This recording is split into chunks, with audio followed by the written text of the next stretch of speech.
guys, it's Trish with Mom Jeans and Crime Scenes. I just wanted to come and do a quick little update. I'm going to it's going to be kind of a quicker one because my 3-year-old is like, why aren't you playing, Mom? So we're going to do this really fast, but before we get started, I wanted to tell you if you have not subscribed, you totally should because I really want you along for the ride with me. So hit the subscribe button, ring that little bell 2 times because apparently you have to do it twice to get the personalized notification, so that will let you guys know when I upload. And yeah, make sure you like the video. That really helps a lot. And leave a comment if you've got any information about some of these updates that I didn't include. I'd love to hear your take on things and what information you have. So yeah, with that said, I'm just gonna tell you a few things that have happened this week that kind of caught my eye. There's actually a lot. I probably will do a second update because there was a lot of weird things in Utah and stuff too that happened. But yeah, I'll try to include those at another update. But the ones that really got me, okay, so on November 5th, so this wasn't like in the last week, but there was an update to it in the last week, so we'll get to that. But on November 5th, around 1:30 in the morning, a Stewart, Florida family, they were sleeping peacefully when the husband woke up to a noise in the hallway.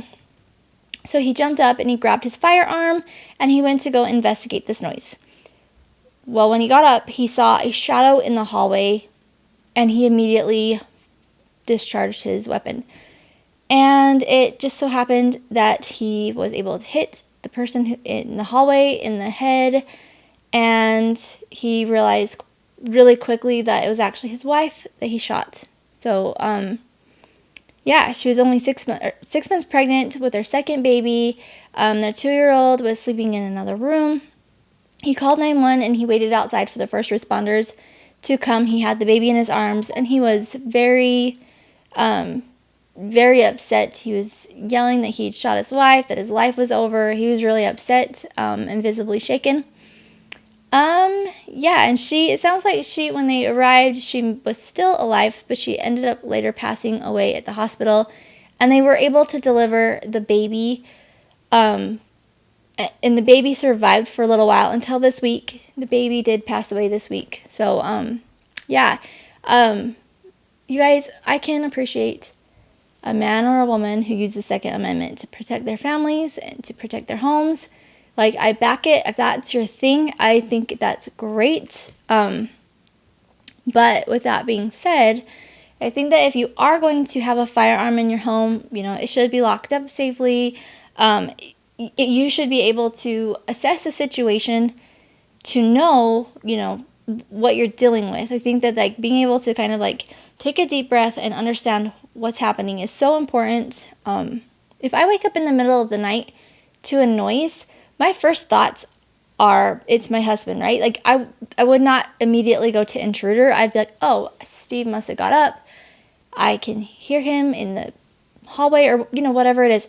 As soon as I realize he's, missing from the bed, that I would be like, okay, yeah, that's what it is. I wouldn't be worried. If I realized he was in bed, then I would for sure be like, okay, we need to investigate what's going on. But, like, it's just weird that he didn't, like, make sure that his pregnant wife was not in bed with him anymore. Like, she's pregnant, and when I was pregnant, like, I was peeing like every 10 minutes, maybe not every 10 minutes, but I was peeing a lot. And so you would think that maybe she was getting up to pee or maybe to get a drink. When you're pregnant, you don't always sleep well. Like, even though you're always tired, you still have, like, restless nights. So you would think that would be, like, his first thought, that that's who it was. You would think that he would been a little bit more calm about assessing the situation and making sure he had all the facts, but instead of just jumping up and shooting her. So I do find it really weird. I think that's one to watch. From what I understand, he's been cooperative. But like they're saying, they're going to treat it as suspicious. They're going to do an investigation, and so hopefully they'll be able to rule out, that he did it to be a terrible human and that he just made a tragic mistake. But yeah, I don't know. It just doesn't sit well with me. I think that it's just too bad that he probably ruined his life and he took his wife's life away. Like, that's really sad. Yeah. So that was Florida. let's see, what do I have next? Okay, Alan White from Dallas, Texas. We talked about him last week. I'm going to talk about him every single week until we know what the heck is going on. Like, I don't see anyone talking about Alan White. I think actually today I did run across one YouTube video about him. Yeah, I think it's really weird. He vanished on October 22nd. Like I said, he is a gentleman in his 50s. He is an executive for a big company in Texas. He sounds like he's a really driven man. He woke up early to go to the gym. He left the gym around 5:40 a.m. They have a video surveillance of him leaving the gym in his rented black Porsche. I guess his car was being worked on, so he rented this black Porsche. They see him pull into a gas station right around 6 o'clock in the morning where he pumps gas. And then as soon as he's done pumping gas, he turns down the road to head home. It looks like that's where he's headed. From what I understand, too, the distance between the gas station and home really aren't a long distance. It's just really weird. There's not really anywhere where he could get lost or anything in between there. And it does sound like he's rather like on a schedule that is dependable. You know, you kind of get used to when your significant other is going to come home, and it sounds like that's the case with his significant other of 18 years. His name is Rusty Jenkins, and Rusty thought that it was weird that Alan hadn't got home by 6:15. Around 6:30, he was starting to get pretty nervous.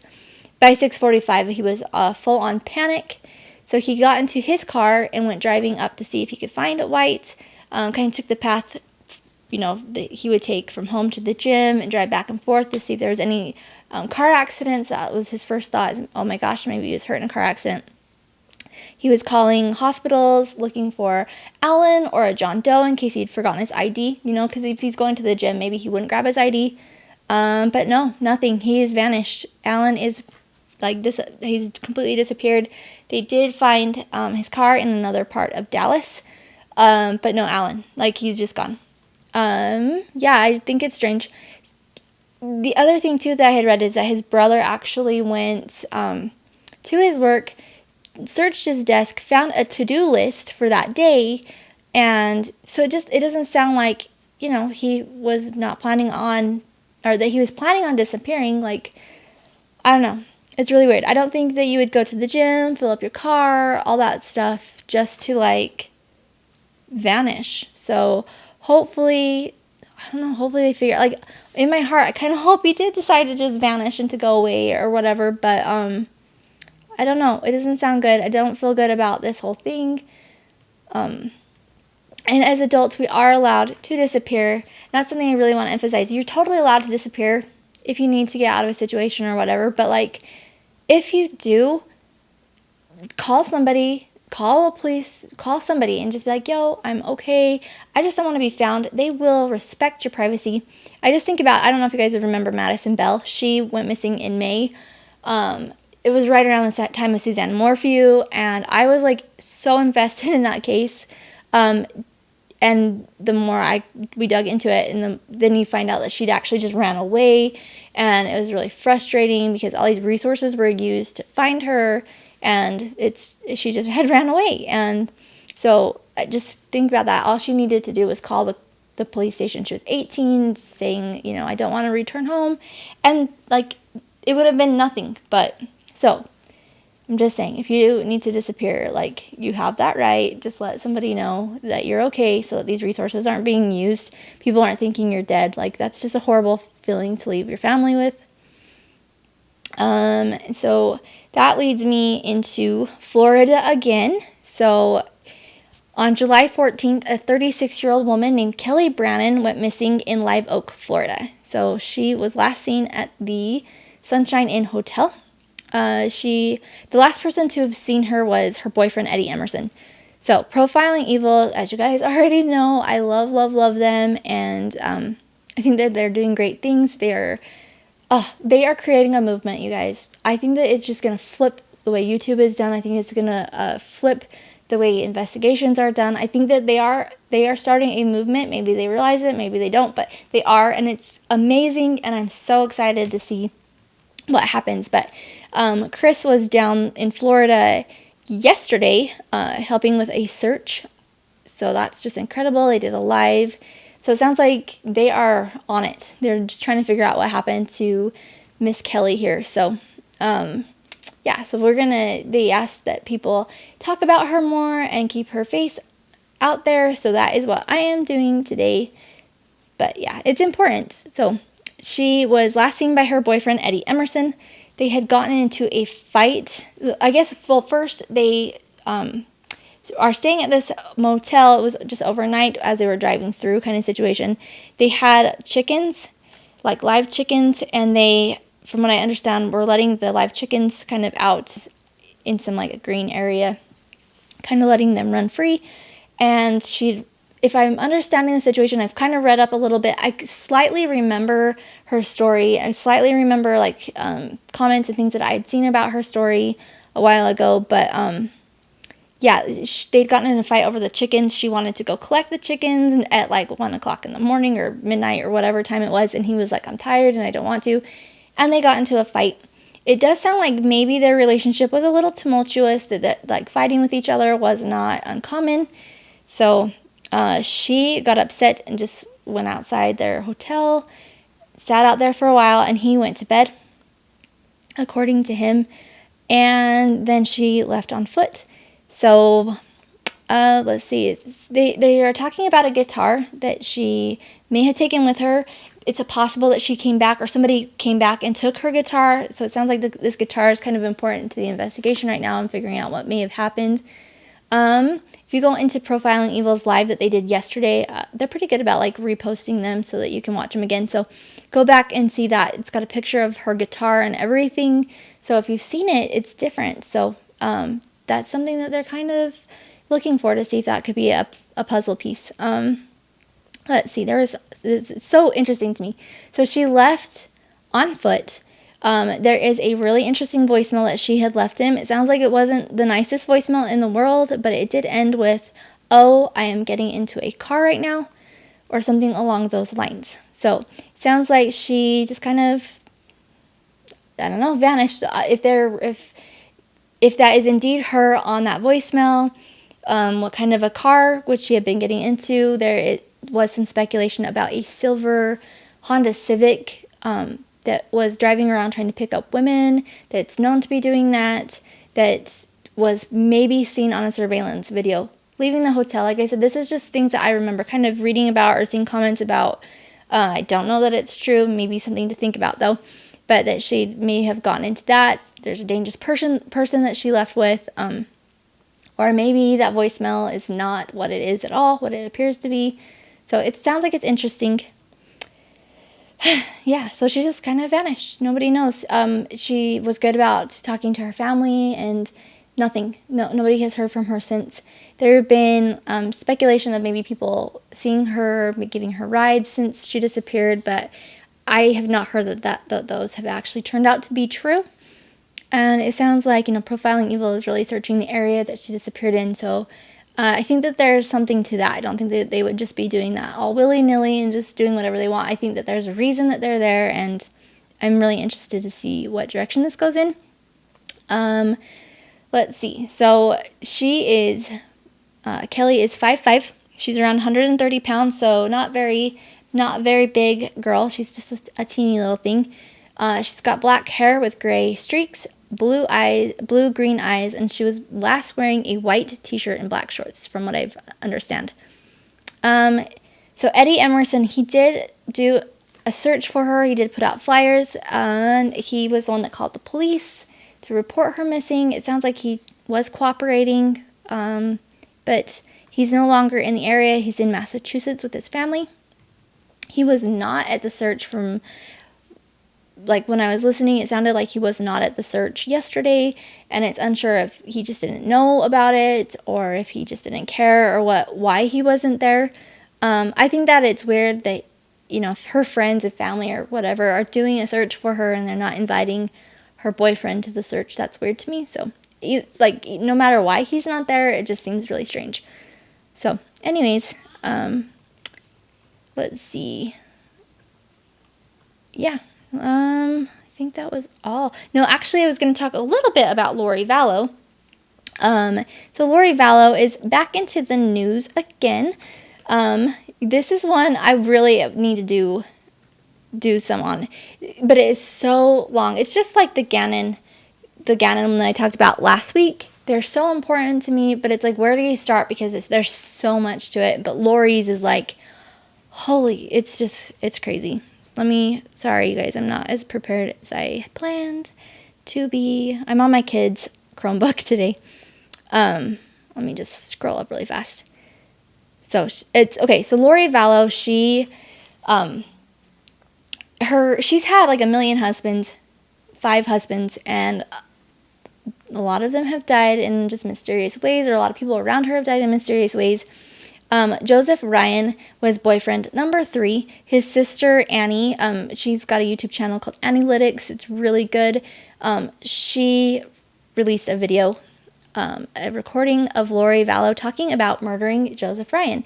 So I think that this is pretty damning because he did end up dying. So if, and it was ruled as like natural causes, but I think that it's definitely something they do need to be investigating, and it does sound like they are going to take this more seriously because a lot of people have died around Lori, and it's almost all in the same way.